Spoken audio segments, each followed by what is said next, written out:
welcome to Cheap Joe's Art Stuff. My name is Julie and I'm here to impart some knowledge to you today via a 2-minute art tip.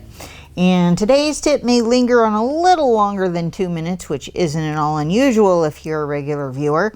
But today I wanted to introduce you to a new line of colors that are available within the Amercian Journey Watercolor line that I think a lot of people may be just flipping right past and don't even see.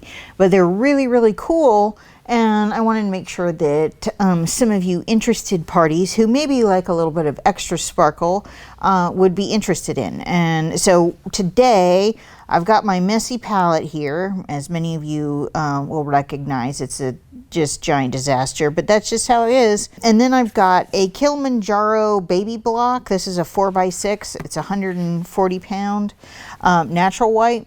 And I'm gonna wet my brush here and we're going to just activate this paper with some water. The best way to illustrate what's really interesting about this new line is for me to just do like a little teeny demo and show you the reasons that I really like it. So this is a small amount of colors within the Amercian Journey watercolor lineup that are iridescent. And you know that I like some shiny. I'm so predictable in that way if this is not new. But you know what a lot of people I think miss about iridescence is they don't have to be the rock star in the whole thing. They can just be a little bit of extra splash, a little teeny bit of visual interest that maybe the viewer wasn't expecting. So I'm gonna do like a little teeny, very, very brief cloudscape and show you what I like about these colors. And I'm going to feature in particular the iridescent Joe's Blue. It is super potent. I'm going to get some out of the tube and show you. We're going to lay some color in first and just kind of get this thing started and move some color around and just play. But one of the things that I like about the iridescence is that they can just be like a little hint of sparkle and color variation without being the whole schmear. And that's how I'll be using this color. Now, the thing that you need to know about the iridescence is that it's composed primarily of the same colors that you're already used to in terms of pigment. So for instance, this iridescent Joe's Blue is got phthalo. Could have told you because it's like super potent and like crazy blue. So it's a good bit of phthalo in there and it's mega potent, but what gives it the sparkle is mica. So it's ground mica, which you're likely familiar with. It's not at all like rare or anything like that. Now we're going to add some like sky blue, like real sky blue from Amercian Journey. And that's a more traditional like blue. And not at all difficult to recognize. You'll see that it's different than some of these other colors that I have in here. And we're just putting dashes in here and letting the water do most of the work. And this isn't unlike any of the other cloud demos you've seen over the years.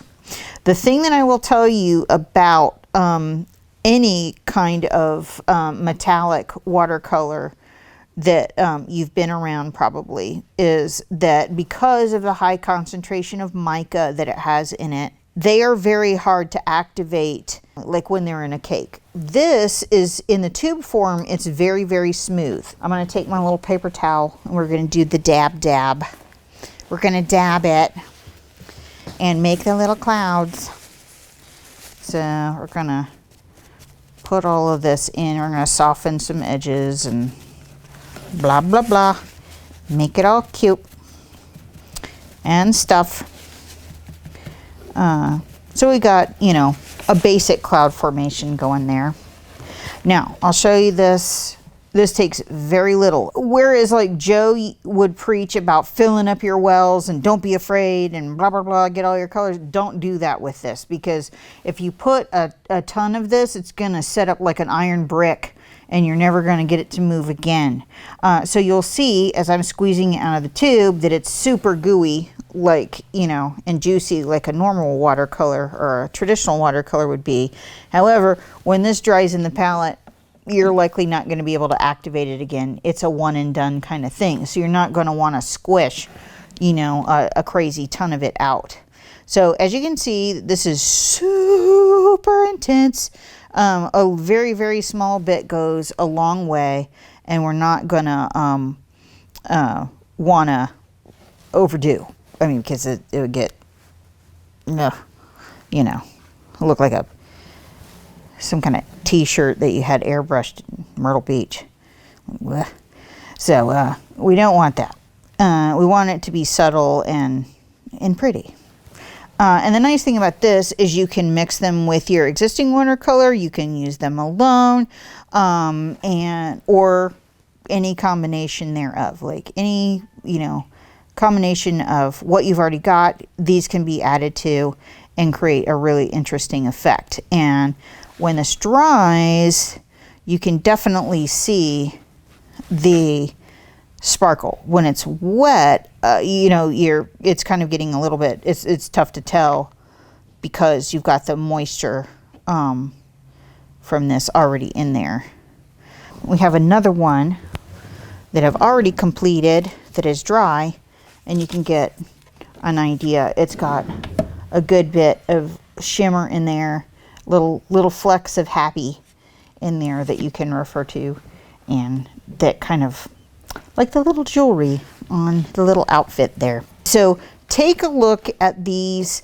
They are absolutely wonderful. It's easy in the catalog because it's a little teeny inset on the Amercian Journey watercolor page, but like there's a little handful of these little precious ones that we've just introduced. Amercian Journey Iridescent Watercolor, available only here at Cheap Joe's, and we are sure that you will enjoy. Thanks for joining us for another installment of 2-Minute Art Tips right here at Cheap Joe's Art Stuff. We hope you enjoyed this video and maybe learned a little something. If so, give us a like, comment with your thoughts, and share with a friend. Subscribe below and don't miss a single 2-Minute Art Tips, and help us reach 150,000 subscribers.